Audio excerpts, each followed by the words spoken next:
अस्सलाम वालेकुम रहमतुल्लाहि व बरकातहू। मैं खाकिर, आप देख रहे हैं मेरा यूट्यूब चैनल।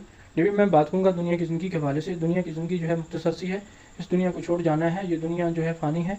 तो आजकल जो है मुख्तलिफ जो है लोगों की अमवात हो रही हैं, तो एकदम जो है बंदा हशाश बशाश बैठा होता है, वो बस थोड़ी देर गुजरती है तो खबर मिलती है कि फ़लाँ बंदे की डेथ होगी। वो कहते हैं ये तो बिल्कुल ठीक था, उसको तो कोई बीमारी नहीं थी, वो तो बिल्कुल हशाश बशाश था, वो तो बड़ी अच्छी ज़िंदगी गुजार रहा था।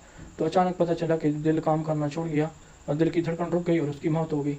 इसीलिए जो है आजकल नौजवान भी जो है वो भी जो है उनकी भी अमवात जो है बहुत ज़्यादा हो रही है। तो ये दुनिया की जो ज़िंदगी है ये फ़ानी है। तो बाज़ औक़ात ऐसे भी होता है कि दादा बैठा होता है और पोता जा रहा होता है, और इसी तरह जो है बड़े अहबाब जो हमारे बड़े हैं घर वाले, वो बैठे होते हैं और हमारे जो छोटे बच्चे हैं उनकी अमवात हो रही होती हैं। तो ये दुनिया की जो ज़िंदगी है इसका कोई इतबार नहीं है, इसका कोई भरोसा नहीं है। तो लेकिन नबी वसल्लम ने फरमाया अक्लमंद इंसान वो है जो मरने से पहले मरने की तैयारी कर ले। तो तमाम अहबाब से गुजारिश है, चाहे वो छोटे हैं या बड़े हैं, वो जो है मरने से पहले मरने की तैयारी करें। तैयारी कैसे होगी? हम अल्लाह को राज़ी करें, अल्लाह के रसूल जनाब ख़ातमुन नबीय्यीन सल्लल्लाहु अलैहि वसल्लम के मुबारक तरीक़ों के मुताबिक ज़िंदगी गुजारने वाले बन जाएँ। हम एक दूसरे के साथ प्यार मोहब्बत और अच्छे अखलाक से पेश आने वाले बन जाएँ।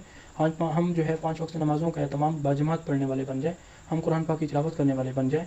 हम जो है एक दूसरे के साथ इखलाक प्यार मोहब्बत से पेश आने वाले बन जाएँ। हम तौबा और इस्तिग़फ़ार करने वाले बन जाएँ। हम नज़रों की हिफाज़त करने वाले बन जाएँ। हम कानों की हिफाज़त करने वाले बन जाएँ। हम ज़ुबान की हिफाज़त करने वाले बन जाएँ। हम जो है अपने आप को जनाब सल्लल्लाहु अलैहि वसल्लम के मुबारक तरीक़ों के मुताबिक ज़िंदगी गुजारने वाले बन जाएँ। इन सारी चीज़ों का एहतमाम मैं भी करूँगा, आप भी करेंगे इंशाअल्लाह।